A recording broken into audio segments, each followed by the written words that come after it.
en una sociedad caótica, en un mundo caótico, lleno de estrés, de ansiedad, lleno de inquietudes de la gente, sobre todo ante la pregunta más importante, más crucial y más determinante del ser humano. La respuesta a ese vacío innato en el interior de cada uno, cómo ser salvo, cómo estar en paz con Dios. Y el hombre, muerto espiritualmente, ha ideado diversas respuestas a esa pregunta, buenas obras y esfuerzos para después presentárselos a Dios, sistemas religiosos múltiples y variados, tradiciones religiosas heredadas, filosofías orientales, incluso hemos visto también y vemos cómo prolifera el ocultismo, tarot, horóscopo y muchas prácticas similares. Todo es en vano. Todo eso es en vano, es absurdo. No necesitamos de esos esfuerzos, no necesitamos de nuestros esfuerzos, no necesitamos esos atajos, no necesitamos nuestras opiniones, no necesitamos nuestras creencias, no necesitamos mediadores ni intercesores. Tenemos un perfecto mediador que hizo un único y perfecto sacrificio y que es un perfecto y suficiente Salvador. Solo Cristo. Y eso es lo que esta tarde yo trato de predicar. Solo Cristo. ¿Qué es solo Cristo? O como se conoció en la Reforma, solus Christus. Solo Cristo. Es uno de los 5 pilares. Uno de los 5 pilares o fundamentos de la Reforma. Y sin minimizar, ni mucho menos, las demás solas de la Reforma que ya se han estado aquí exponiendo, a falta de una. Soli Deo Gloria, a solo Dios la gloria. Solo Cristo es el epicentro, es el cimiento sobre el cual las demás solas descansan y se fundamentan. Es el punto de unión de todas las verdades teológicas y es el corazón y el epicentro, el fundamento, el punto de inflexión de la Reforma protestante. Sola fide o sola fe dice que la salvación es por la fe, sola, por la gracia, a través de la fe, sola. Pero ¿cuál es el objeto de la fe? ¿Sobre qué descansa la fe? Dice Romanos 10:9, dice que si confesares con tu boca que Jesús es el Señor y creyeres de todo corazón, serás salvo. Es decir, la fe salvadora lo es cuando el objeto es Cristo, el autor y el consumador de la fe. Sola gracia. Explica que es por gracia, es a través de la gracia, ese favor inmerecido de Dios que no podemos ni ganar, ni obtener, ni mantener. Dice Juan 1:17 que la ley por medio de Moisés fue dada, pero la gracia y la verdad vinieron por medio de Jesucristo. Luego tenemos sola escritura, solo la Biblia. Dice que la Biblia es nuestra norma suprema, autoritaria, de fe y de conducta. Y dice que, en ella encontramos la revelación perfecta de quién es Dios, en la persona de Cristo y cuál es el plan de redención. Es decir, la Biblia, desde la primera página hasta la última página, de Génesis hasta Apocalipsis, el tema central, el hilo conductor es el Señor Jesucristo. Es totalmente cristológica, totalmente cristocéntrica. Y por último, Soli Deo Gloria. A Dios solo la gloria. Explica que todo lo que Dios hace es para la alabanza de la gloria de su gracia, con la cual nos hizo aceptos en el amado, es decir, Cristo. Pero es necesario, primeramente, y es imprescindible, movernos por el contexto histórico. Y aquí se habla mucho de eso. Es decir, los reformadores del siglo XVI, Juan Calvino, Martín Lutero, Zwinglio, incluso los prerreformadores que habían antes en el siglo anterior, como Wycliffe o Juan Hus. Todos rechazaban cualquier mediación en la salvación fuera de Cristo, intermediarios o mediadores humanos como sacerdotes, obras, sacramentos, vírgenes, ángeles, santos o familiares muertos que intercedían a favor de los que estaban vivos en la presencia de Dios. Todos lo rechazaron. Durante la Edad Media, y hoy lo mantienen, gracias al Concilio de Trento, todas sus creencias se reafirmaron en la Iglesia Católica. Durante la Edad Media, los líderes de la Iglesia Católica enseñaban que los santos, sobre todo la Virgen María, intercedían por los creyentes. Aunque ya tuviéramos un mediador que era Cristo, un mediador supremo para ellos, que era Jesús. Pero aún así los santos y la Virgen María intercedían. Decían que la obra de Cristo era esencial para la salvación, pero también se valoraba, también contaba la cooperación de las buenas obras meritorias de caridad, los sacramentos y las indulgencias. Y aquí entra en juego algo que se ha nombrado antes, el tesoro de los méritos. ¿Y qué me refiero? ¿Qué es exactamente el tesoro de los méritos? Es un depósito o una reserva espiritual que está compuesto por los méritos acumulados de Cristo, de la Virgen María y de los santos, quienes con sus obras alcanzaron por sí mismos más mérito del que requería su salvación. Y ese exceso, ese sobrante, esos méritos que han sobrado, se guardan, queda a merced de la Iglesia Católica, quien tiene las llaves y puede administrar esos excesos de mérito, por así decirlo. Es como si tú en el banco tienes 1 millón de euros y puedes usarlo, puedes ir dándole pues algo así similar a modo de ejemplo. ¿Os dais cuenta por qué era tan necesario, por qué era urgente y por qué era tan importante la Reforma Protestante? Año 1510. Un monje agustino alemán, que todos conocemos, llamado Martín Lutero, es seleccionado junto con otro monje para ir a la capital de la religiosidad cristiana, para ir al epicentro, para ir a Roma, a la Santa Sede. Y eso, debería ser su sueño, pero fue la peor pesadilla para Martín Lutero. Ahí vio el abuso de poder, la corrupción, el tráfico de influencias, la inmoralidad, la perversión sexual. Vio el tráfico de indulgencias que había, corrupción por todos lados, religiosidad falsa, hueca. Estando en Roma, fue llevado a la iglesia de San Juan de Letrán, donde ahí realmente estaba la escala santa, es decir, la escalera por donde Jesús, el Viernes Santo, la subió para entrevistarse con Poncio Pilato. Martín Lutero hizo cola para subir de rodillas los 28 peldaños de la escala santa y llegar arriba para poder ser meritorio de la indulgencia, siempre y cuando hiciera un rezo en cada escalón, así 28 hasta el final. Dicen que cuando Martín Lutero llegó arriba del todo, ya estaba exhausto, agotado, se puso en pie y gritó y dijo: ¿quién sabe si acaso esto es verdad? Ya la llama de la verdad ya había sido incendiada por entonces. Llega de Roma, va a Wittenberg y ahí comienza a dar clases, primero de Romanos y después sobre Gálatas. Parece casualidad, era la providencia de Dios, esos 2 libros, Romanos y Gálatas. Dios estaba obrando para sacar a relucir la verdad en medio de ese contexto tan oscuro, lleno de religiosidad y de corrupción. Y en el año 1517, el 31 de octubre, colocó las 95 tesis en la puerta de la catedral de Wittenberg. Fíjate, en el número 62 decía lo siguiente: el verdadero tesoro de la Iglesia es el sacrosanto evangelio de la gloria y de la gracia de Dios. Ese es realmente el tesoro de la Iglesia, el evangelio. Este movimiento coincidió en la historia, cuando digo coincidió, recalco la providencia de Dios, con la imprenta, y esto convulsionó, agitó no solo Alemania, sino toda Europa. Ya la llama había sido propagada por toda Europa y era imparable. 6 meses después tuvo que defender esas 95 tesis en lo que se conoce como la disputa de Heidelberg.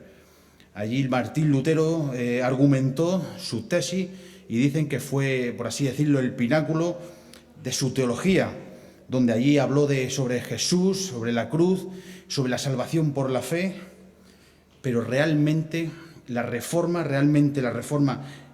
y lo pongo en mayúsculas, se inició y tuvo su clímax máximo no con un clavo en una puerta de madera, sino con más clavos y en una cruz de madera. Ahí realmente se produjo la reforma al hombre, la reforma en el hombre. Y en esa cruz, como acabamos de cantar, Él nos sustituyó. Hubo un glorioso intercambio.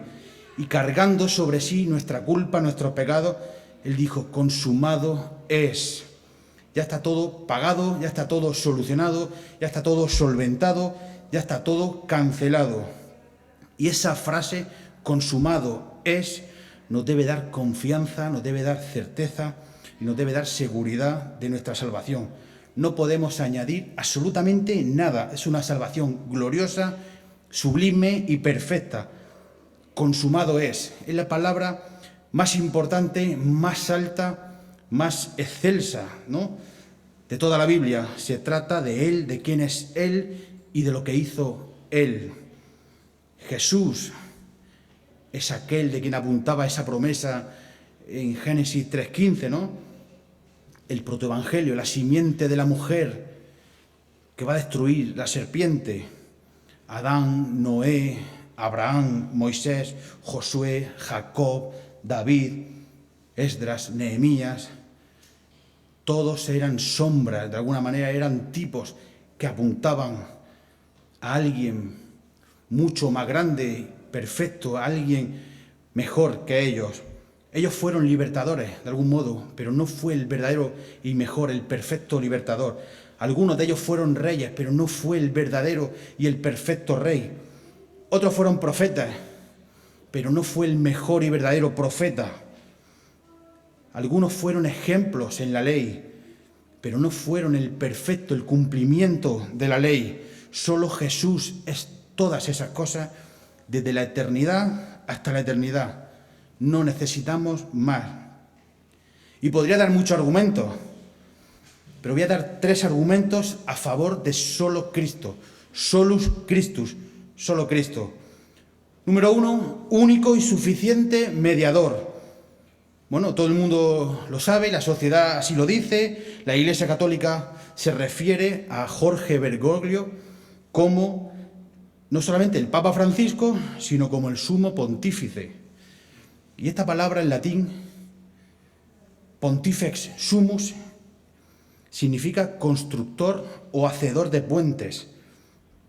Y de alguna manera lleva aparejada la idea de que es un puente entre Dios y el hombre, entre Dios y la humanidad, entre el cielo y la tierra.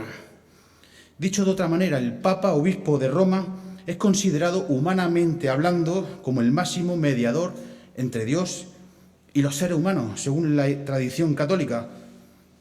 No solo eso, además, ostenta el liderazgo de esa institución y se le considera la cabeza de la Iglesia.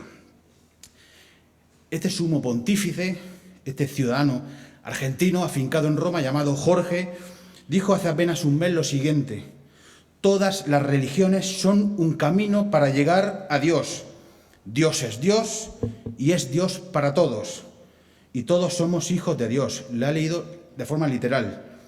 Bueno, es una frase llena de romanticismo, llena de humanismo, pero es una mentira diabólica. Además, contradice totalmente lo que dijo Jesús en Juan 14:6, cuando dijo: yo soy el camino, yo soy la verdad y yo soy la vida. Es más, contradice a Pedro, siendo supuestamente el sucesor, el relevo sucesorio de Pedro, contradice a Pedro. Y ahora veremos cuando Pedro habla en Hechos de los Apóstoles capítulo 4, versículo 12, cuando dice que no hay otro nombre bajo el cielo dado a los hombres en el que se pueda ser salvo. Pero es que también dijo lo siguiente: un cristiano sin la Virgen está huérfano. El Catecismo de la Iglesia Católica Romana, 969, dice: esta maternidad de María perdura sin cesar en la economía de la gracia, desde el consentimiento que dio fielmente en la Anunciación y que mantuvo sin vacilar al pie de la cruz hasta la realización plena y definitiva de todos los escogidos. En efecto, con su asunción a los cielos, no abandonó su misión salvadora, sino que continúa procurándonos con su múltiple intercesión los dones de la salvación eterna. Por eso la Santísima Virgen es invocada en la Iglesia con los títulos de abogada, auxiliadora, socorro y mediadora. También dice más adelante el mismo catecismo, dice: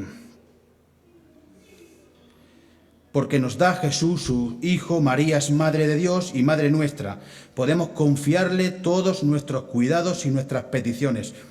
Ora por nosotros como oró por sí misma. Hágase en mí según tu palabra. Confiándonos a su oración, nos abandonamos con ella en la voluntad de Dios. Ruega por nosotros, pecadores, pidiendo a María que ruegue por nosotros, nos reconocemos pecadores y nos dirigimos a la Madre de la Misericordia, a toda santa.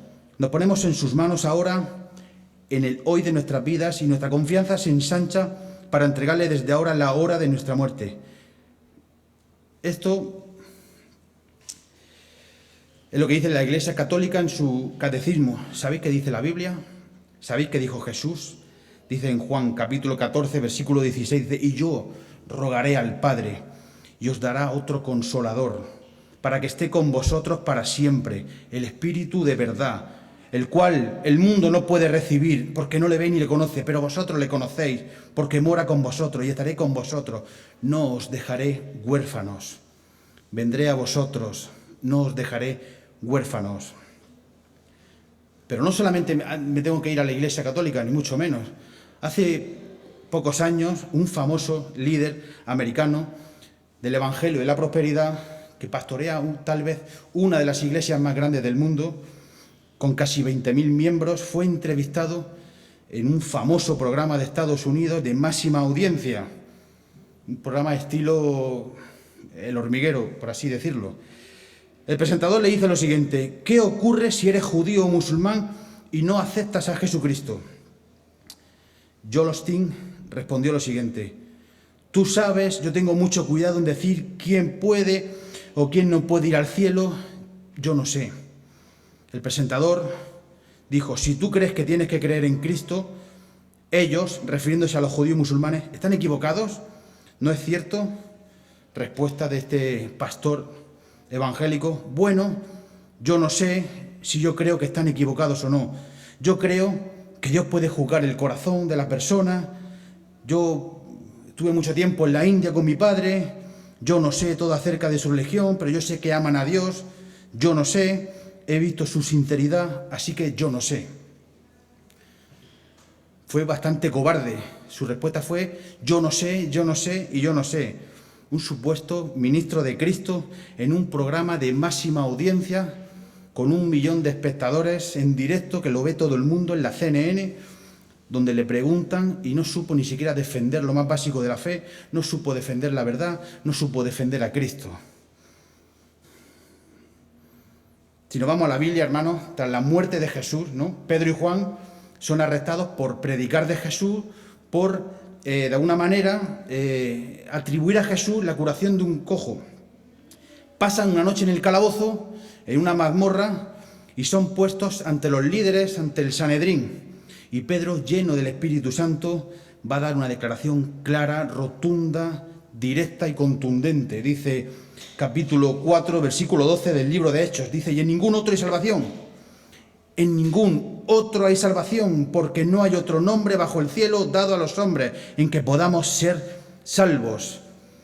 Dicho de otro modo, ni María, la madre de Jesús, ni los apóstoles, ni los padres de la Iglesia, ni los santos, ni los sacerdotes con la venta de indulgencia, ni las reliquias, ni el purgatorio, ni ángeles, ni siquiera el mismísimo Papa de Roma con su infalibilidad ex cátedra, ni el magisterio de la Iglesia, ni la tradición, nadie, absolutamente nadie, ni nada puede ser mediador con Dios. No pueden interceder lo más mínimo. Solo Jesucristo, solo Cristo. Primera Timoteo capítulo 2, versículo 5.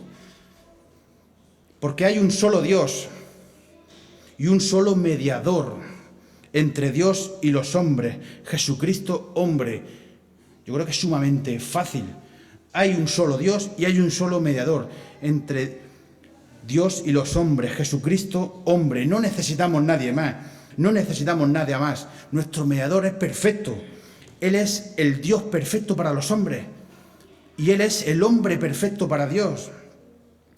Él intervino en ese conflicto entre Dios y la humanidad, se colocó en medio, lo zanjó y lo resolvió para siempre. Él pagó la deuda de uno, la deuda de la parte ofensora, para satisfacer, para honrar al otro. a Dios. Solo Cristo puede reconciliar a la humanidad. Solo Cristo vivió la vida perfecta que Dios exigía y demandaba a la humanidad, a ti y a mí, que no hemos podido. Solo Cristo murió la muerte que merecíamos. Solo Cristo resucitó y venció a la muerte, destronándola de una vez y para siempre. Solo Cristo está en el trono hoy intercediendo por su pueblo. Solo Cristo va a regresar por segunda vez para juzgar a unos y para recompensar a otros. Solo Cristo. Y yo hago una pregunta a modo retórico. Si una persona en esta vida debe pagar para remitir sus pecados, debe añadir obras meritorias para salvarse, y si cuando muera debe de purificarse en el purgatorio, ¿para qué vino Cristo? ¿Para qué murió Cristo entonces? No tiene sentido, no tiene lógica y no tiene coherencia. No tiene ningún sentido. Imagina aquí la Biblia, Cristo, imagina.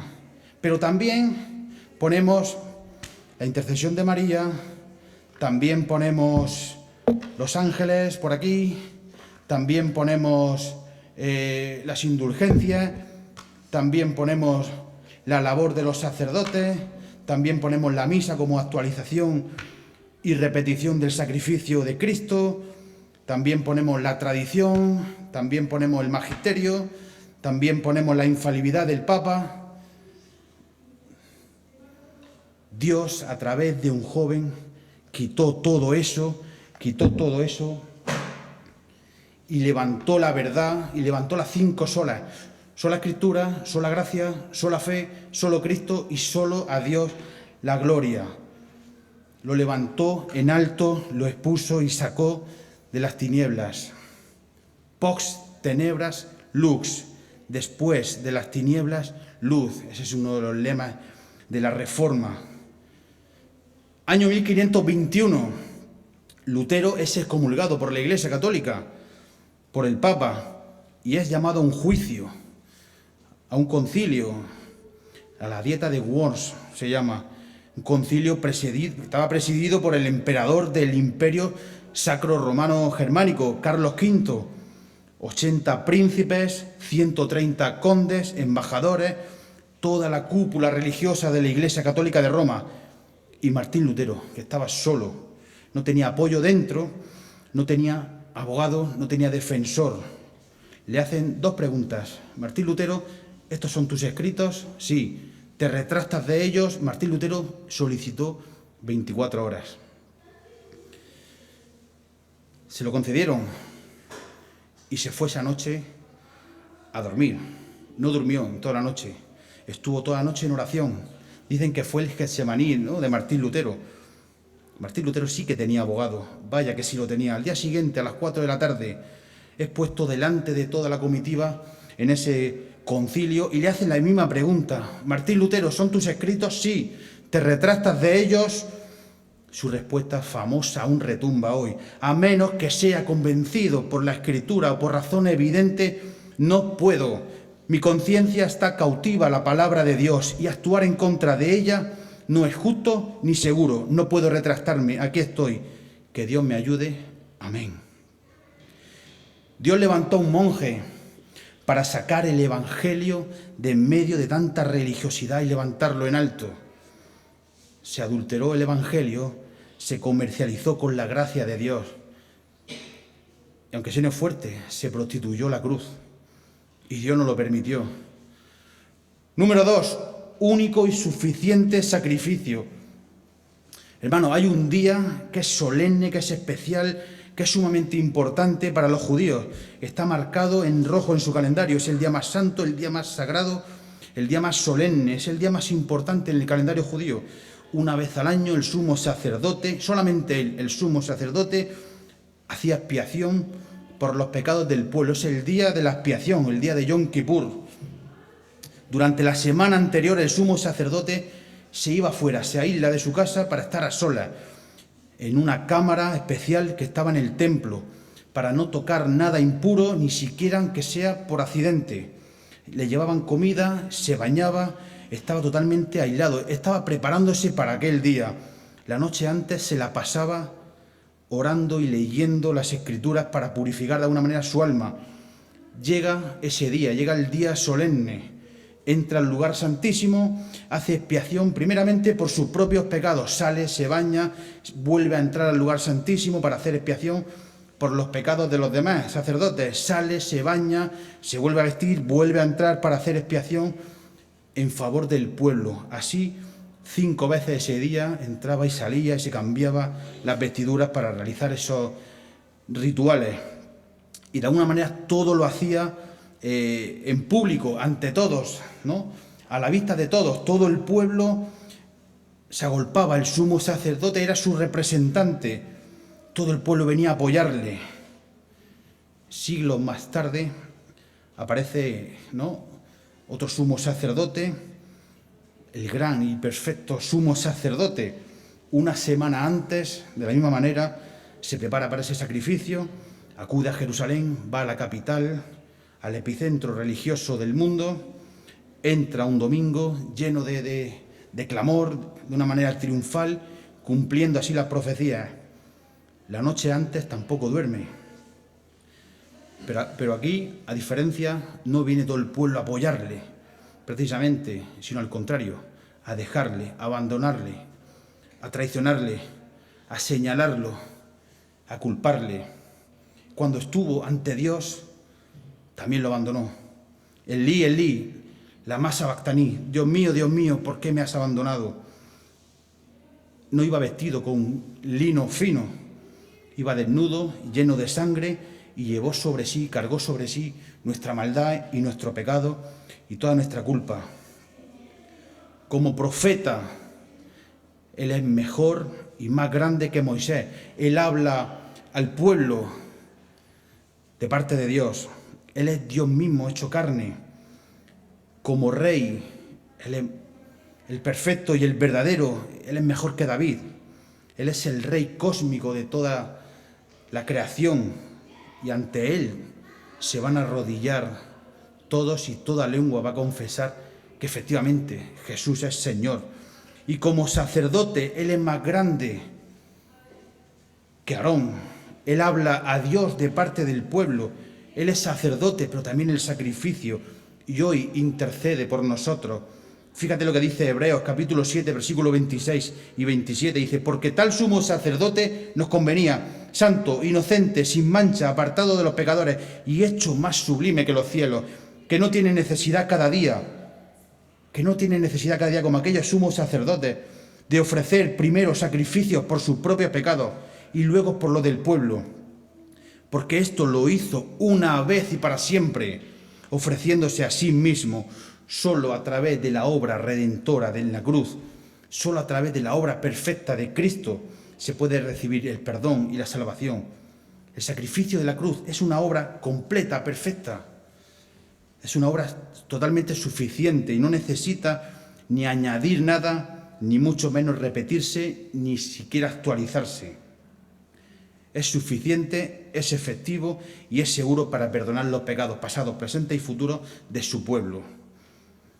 Es más, si tú juntas todas las buenas obras, todos los mejores méritos de las mejores personas a lo largo de toda la historia, no sumaría absolutamente ni el 0,1%, no sumaría absolutamente nada a la obra perfecta de Cristo. Nada. Ahí se produjo una doble imputación. Lo hemos cantado, ¿no? Glorioso intercambio. Mi pecado, lo malo mío, fue a la cruz, fue a Cristo. Su vida perfecta, su justicia, viene a mí, imputado por fe. Todo por la obra perfecta, suficiente, gloriosa de Cristo en la cruz.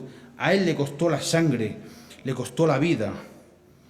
Pero a nosotros, a los que creemos, a los que ponemos la fe en Él, nos viste, nos imputa, nos atribuye su justicia y su vida perfecta. Es una justicia externa la que viene a nosotros, la justicia de Cristo. Es imputada a nuestra cuenta, es colocada, es atribuida a nosotros por la fe. ¿Qué obras vamos a hacer? ¿Qué obras vas a hacer tú ¿Qué vamos a hacer nosotros para cooperar con Él y con lo que Él hizo en la cruz? Fíjate lo que dice el mismo libro de Hebreos, en el capítulo 10, a partir del versículo 11, dice: y ciertamente todo sacerdote está día tras día ministrando y ofreciendo muchas veces los mismos sacrificios, que nunca pueden quitar los pecados, pero Cristo, habiendo ofrecido una vez para siempre un solo sacrificio por los pecados, se ha sentado a la diestra de Dios, de ahí en adelante, esperando hasta que sus enemigos sean puestos por estrado de sus pies, porque con una sola ofrenda hizo perfectos para siempre a los santificados. Antes, durante la ley, se ofrecían diariamente sacrificios por la mañana y por la tarde. Era cíclico, era repetitivo, era continuo. No quitaban la culpa, lo dice el propio capítulo 9 de Hebreos, pero de alguna manera servían como señal, como símbolo, como una promesa que apuntaba al futuro, cumplimiento, y era algo repetitivo, continuo. Pero Cristo hizo uno solo, un perfecto sacrificio, una vez, un sacrificio y ya está. Fíjate cómo hace esa antítesis, dice que hizo el sacrificio y se sentó. Los demás sacerdotes levitas no podían sentarse, es más, en el tabernáculo ni en el templo no habían sillas, en el mobiliario. Estaban continuamente realizando sacrificios, su trabajo nunca terminaba, pero Cristo hizo un sacrificio una vez, único, perfecto, completo, sublime, y se sentó. No hace falta nada más. Su trabajo, sacrificio, ha sido perfecto. Este sacrificio fue definitivo, fue suficiente. Un único y perfecto sacrificio. Número 3, único y suficiente Salvador. En aquella última cena, Jesús reúne a los suyos y en un momento crucial, era un momento clave, un momento determinante del ministerio de Jesús, un momento íntimo y solemne. Allí Jesús no solamente va a celebrar la Pascua, sino que le va a dar un significado, un cumplimiento perfecto. Él va a instituir ese nuevo pacto. Lava los pies a sus discípulos para enseñarles el servicio, la humildad y el amor, y les anuncia también que uno de ellos le va a traicionar, y de repente cambia el tono y empieza a despedirse de ellos. También les habla de la promesa del Espíritu Santo, pero ya les cambia el tono: hijitos, aún estaré con vosotros un poco, me buscaréis, pero donde yo voy, vosotros no podéis ir. Os pido que os améis los unos a los otros, como yo os he amado, que así os améis. Y lo que empezó siendo una cena alegre, una cena pascual, una fiesta judía, donde Cristo le da ese significado perfecto, de repente se convierte en una cena de despedida y se cambia el rostro de los discípulos, se cambia el semblante, y siempre Pedro, el más impulsivo: Señor, ¿dónde vas? Y Jesús le dice que ahora no puede seguirle, pero que lo hará después. Y también le dice que lo va a negar. Y ahí fue cuando Pedro le dice: yo te voy a seguir siempre, Señor. Están tristes, están desesperanzados, están abatidos. Y Jesús les da ánimo, le dice: no se turbe vuestro corazón, no preocuparos, no angustiaros. Creéis en Dios, creed también en mí. Les dice: hay un cielo, voy allí a prepararos hogar para estar yo con vosotros. Sabéis dónde voy y sabéis el camino. Y Tomás, que de alguna manera era el más escéptico, el que más dudaba: Señor, no sabemos a dónde vas. Si no sabemos a dónde vas, ¿cómo vamos a saber el camino? Y la respuesta de Jesús, todos lo sabemos, y es una de las respuestas más importantes y reconfortantes de todas: yo soy el camino, yo soy la verdad, yo soy la vida. Nadie puede venir al Padre si no es por mí. Y eso choca hoy, ¿no? Hoy vivimos en un mundo lleno de relativismo, donde no existe la verdad. Existe tu verdad, pero la verdad no es exclusiva. La verdad existe, pero es tu verdad. No, la verdad sí que existe. La verdad es exclusiva, la verdad es excluyente. Él no dijo: yo soy un camino, yo soy una verdad. No, él afirmó ser el único camino. Solo hay una verdad, solo hay un camino. Ya que Él es el camino, todos los demás son caminos falsos o no hay otro camino. Él es el camino. Ya que Él es la verdad, todo lo demás fuera de Él es mentira. Y ya que Él es la vida, todo lo demás que esté fuera de Él significa muerte. Él es el camino que debemos de seguir, Él es la verdad que debemos de creer y Él es la vida que debemos de vivir. ¿Cómo lo vieron a Él en la Biblia, a Jesús? La noche en que nació, en Belén, unos pastores vieron una multitud celestial en el cielo y fueron corriendo, maravillados a ver a aquel bebé glorioso, incluso cuando iba a ser presentado en el templo, ¿no? Conforme a la ley judía, con 40 días de vida, aparece en escena el anciano Simeón. Acabo de ver al Salvador, dice, ya me puedo ir de este mundo en paz. Con 12 años, este Jesús estaba en el templo, dejando boquiabiertos a los doctores y a los religiosos. Y dice la Biblia que se quedaron sin palabras, boquiabiertos, los doctores de la ley. Con 30 años Juan el Bautista lo ve acercarse al río y le viene a decir, ¿os acordáis de los sacrificios? Cuando se sacrificaba un cordero, toda la ley. Bueno, pues ese es el Cordero de Dios. Todo era para apuntar a ese es el Cordero de Dios, que quita todos los pecados del mundo de una vez y para siempre. Un religioso bondadoso llamado Nicodemo llega una noche para verlo y le dice, sé que has venido de Dios, porque lo que haces tú no lo hace nadie. O incluso una mujer repudiada en un pozo, una mujer samaritana, le dice, eres el profeta, eres el Mesías que esperábamos. Incluso Poncio Pilato, ¿no? Dice, yo no hallo culpa alguna en él. Este hombre es inocente, lo dijo varias veces. Un ladrón que está muriendo en la cruz al lado suyo, acuérdate de mí cuando vengas en tu reino. Y aun cuando muere un soldado romano, verdaderamente este es hijo de Dios. Y cuando resucita, Tomás le dice, Señor mío y Dios mío. Pero, ¿qué dijo Jesús sobre sí mismo? Él dijo, Abraham se gozó de ver mi día. Y los judíos se quedaron paralizados. Aún no tiene 50 años. Y Abraham fue hace 2000 años. ¿Cómo dices que tú has visto a Abraham? Y él dice, antes que Abraham yo soy. Yo y el Padre uno somos. ¿Y cómo reaccionaron los judíos? Cogieron piedras y intentaron golpearlo con piedras. ¿Por qué? Porque sabían perfectamente que estaba atribuyéndose a ser Dios. Ellos entendieron perfectamente lo que dijo. Quien me ha visto a mí, ha visto al Padre. El que no honra al Hijo, no honra al Padre que le envió. Incluso cuando Él es arrestado, le preguntan, ¿eres tú el Cristo? ¿Eres el Hijo del Bendito? ¿Y Él qué le vino a decir? Le vino a decir, oye, ¿conocéis el capítulo 7 del libro de Daniel, donde se habla del Hijo del Hombre? Yo soy el Hijo del Hombre. Y ellos se rasgaron sus vestiduras, porque claro que conocían los religiosos ese capítulo, donde hablan del Hijo del Hombre que vendrá de las nubes del cielo. Se estaba atribuyendo ser Dios. Se estaba identificando con Dios. Pero no solamente lo dijeron otros, no solamente lo dijo Él, sino que además Él lo demostró. Él creó el universo, Él lo sostiene, Él lo preserva, Él calmó y apaciguó una tormenta, Él secó una higuera con su palabra, Él multiplicó los panes y los peces, cambió el agua en vino. Él tenía poder y autoridad sobre todos los elementos de la naturaleza. Él tenía poder y autoridad sobre el mundo espiritual, Él expulsaba demonios, Él tenía poder y autoridad sobre la enfermedad.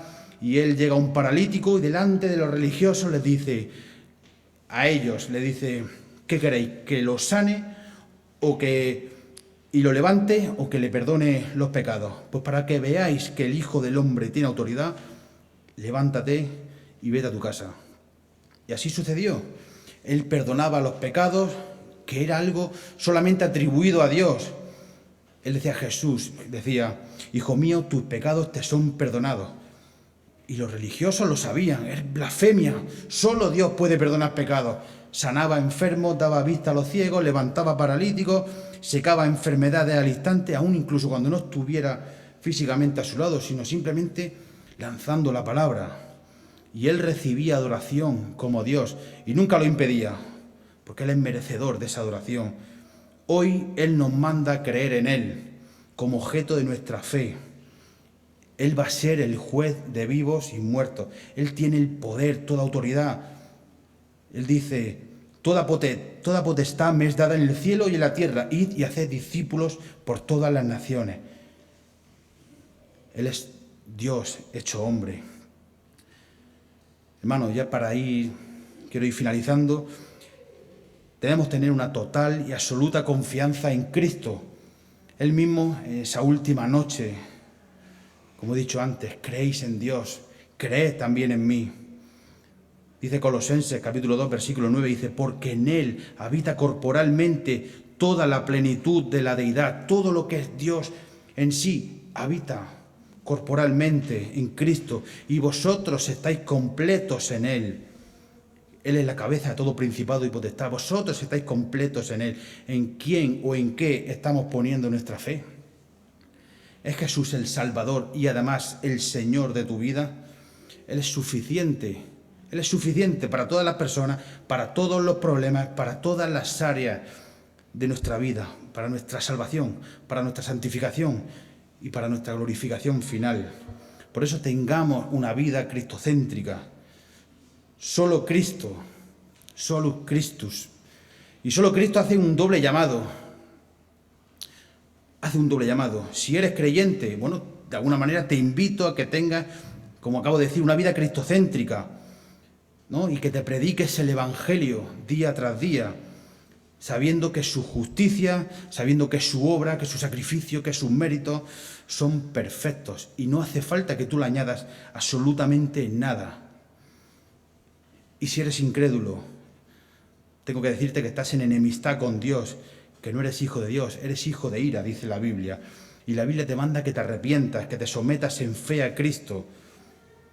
O Cristo es tu garante, tu salvador, o tú tendrás que pagar tu deuda. Pero la justicia de Dios se va a cumplir y va a ser exaltada. Rechaza cualquier otro camino, cualquier otro mediador, y predica saltando solo a Cristo. Y este es el llamado y el mensaje que debemos predicar siempre, solo Cristo.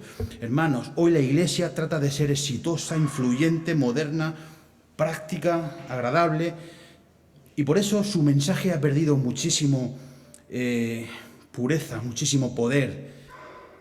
Ha dejado de ser cristocéntrico a ser antropocéntrico. Y por eso hoy predominan teatros, entretenimientos y shows. Y últimamente, y yo he podido verlo, ¿no?, cómo inventan todo tipo de artilugios, incluso aparentes hechos delictivos para crear expectación, para crear marketing a través de las redes sociales y ver las predicaciones los domingos. He visto como incluso reparten galletas de Oreo entre risas en la predicación para contentar al público, y le voy a llamar público. Fiestas discotequeras en campamentos cristianos con DJs, y si hay que predicar el Evangelio en Ibiza, como en Ibiza hay fiesta, hacemos una fiesta y ponemos 2 versículos, hermanos. Creen que así van a ser poderosos y relevantes, y eso es muy triste. ¿Sabéis cómo predicaba el apóstol Pablo? Él llega a su segundo viaje misionero, llega a una ciudad importante, una ciudad comercial, una ciudad cosmopolita, que tiene un gran teatro con los mejores actores y oradores de toda la época. Y ellos, la audiencia, me refiero a Corinto, estaban acostumbrados a oír a los mejores comunicadores, estaban acostumbrados a oír a los más influyentes oradores, con una filosofía, con una elocuencia, con una retórica muy refinada, muy enriquecedora. Ellos estaban acostumbrados a una sabiduría mundana por encima de todo. Estaba muy cerca de Atenas, que es el epicentro de la filosofía, y eso se notaba. De repente llega Pablo a Corinto, ¿y qué va a hacer? No va a hacer como los oradores griegos, no va a adular a los oyentes. No fue tampoco con técnicas para manipular a la gente, con teatro, para así ganárselo. No fue con ningún arte persuasivo. Así no fue el apóstol Pablo. Fíjate cómo fue. Dice, hermanos, cuando fui a vosotros, 1 Corintios capítulo 2. Así que, hermanos, cuando fui a vosotros para anunciaros el testimonio de Dios, No fui con excelencia de palabra o de sabiduría, pues me propuse no saber entre vosotros cosa alguna, sino a Jesucristo y este crucificado. Ese era el mensaje que tenía el apóstol Pablo. Fuera donde fuera, así fue Pablo. La iglesia, hermanos, está para dar a conocer a Cristo al mundo. El ejemplo de Pablo, Cristo, solo Cristo y este crucificado. Él no tuvo intención de añadir sabiduría humana, ni ningún método humano, ni ninguna filosofía, ni ninguna técnica humanista, ni psicología. Él fue a llevarles la persona y la obra de Cristo. Hoy hace una semana que fue el entierro de mi abuela. Y después de una ceremonia en el tanatorio, muy breve, una pequeña misa muy breve, me pidieron yo si podía dar unas palabras. Fueron 5 o 7 minutos. Me bastaron, me sobraron esos 5 minutos. Solamente la gente necesitaba escuchar a Cristo. A través del capítulo 11 de Juan, la resurrección de Lázaro, les pude hablar de la esperanza que hay en Cristo, de cómo Cristo tiene poder sobre la muerte y la promesa que nos ha dado: yo soy la resurrección y la vida. El que cree en mí, aunque esté muerto, vivirá. Y todo aquel que vive y cree en mí no morirá eternamente. ¿Crees esto? Gracias a Dios por Jesucristo. Gracias a Dios por Jesucristo, porque Él nos liberó. Él nos liberó de la culpa y de la condenación del pecado. Él pagó el precio, Él pagó la deuda y solventó la condena. Él nos liberó también del poder del dominio y de la esclavitud del pecado, ¿no? Ahora somos esclavos voluntarios de Cristo. Y dice que un día nos va a librar de la presencia, de toda mancha, toda contaminación, de todo residuo del pecado. Y esta lucha que hoy tenemos con el pecado se va a solucionar, se va a zanjar en esa glorificación final, porque esperamos la redención de nuestro cuerpo, y esa es nuestra esperanza, que lo corruptible será incorruptible y Cristo nos va a transformar en semejanza suya. Y ahora sí, ya para finalizar, déjame que finalice con una visión que se encuentra en el último libro de la Biblia, en Apocalipsis. Es una de las visiones más bonitas de la Biblia. Está en el capítulo 5, de repente vemos que hay un contexto de adoración celestial, y se interrumpe en el capítulo 5 de Apocalipsis. Y Juan, el apóstol Juan, que escribe el Apocalipsis, nos da esta visión, ¿no? Ya no tanto del trono, no tanto de ese santuario celestial, sino de aquel que está en el trono y aquel que porta un libro, un pergamino escrito por ambas caras, pero que está sellado con 7 sellos.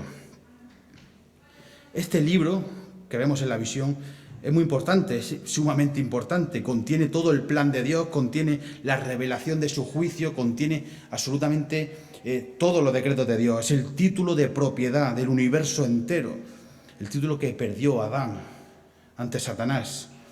Y se alza la pregunta por parte del ángel: ¿quién es digno de abrirlo? ¿Quién tiene autoridad? ¿Quién es merecedor? ¿Quién es digno de abrirlo? Y Juan está nervioso. Juan está expectante, está inquieto, mira a todos los lados y no ve absolutamente a nadie. Y ahora pasa a estar desesperado, está apenado, está derrumbado, está abatido. Fíjate lo que dice el versículo 3. Y ninguno, ni en el cielo, ni en la tierra, ni debajo de la tierra, ninguno, nadie, absolutamente nadie podía abrir el libro, ni siquiera mirarlo. Y Juan, el apóstol Juan, dice: yo lloraba mucho, porque no se había hallado a ninguno digno de abrir, ni de leerlo, ni de mirarlo. Pero de repente uno de los ancianos se vuelve a Juan y le dice: Juan, no llores. Hay uno, Juan, hay uno que sí es digno. Hay uno que sí, que él venció. Él es digno. Él es el único que podía vencer y él venció. Dice: no llores, he aquí el león de la tribu de Judá, la raíz de David. Él ha vencido para abrir el libro y desatar sus 7 sellos. Y de repente a Juan se le cambia el rostro, ¿no? Se seca de alguna manera las lágrimas, se pone nervioso, se impacienta. ¿Dónde está? ¿No? Y dirige la mirada al trono para ver a ese león, el león de la tribu de Judá. Y no ve un león, no hay un león. Fíjate lo que dice el versículo 6. Y miré y vi que en medio del trono y de los 4 seres vivientes y en medio de los ancianos estaba en pie un cordero como inmolado. El apóstol Juan esperaba ver un león rugiente, feroz, como Aslan, ¿no?, en la película de las Crónicas de Narnia. Pero nada más lejos de la realidad. Vio un cordero como inmolado. No vio el poder, no vio la majestuosidad. Vio al siervo en su humillación, en su pasión, en su entrega, en su sacrificio, en su muerte, en su ofrenda. Dice, el cordero como inmolado. El cordero estaba vivo. Significa que el cordero venció. Él venció, él es el rey. El cordero es el león de la tribu de Judá. ¿Y qué hizo este cordero? Dice versículo 7, y vino y tomó el libro de la mano derecha del que estaba sentado en el trono. Nadie era digno, nadie era merecedor, nadie, absolutamente nadie, ni el cielo, ni la tierra, ni debajo de la tierra, excepto él. Él tomó el libro con la mano derecha, símbolo de su poder, de su autoridad.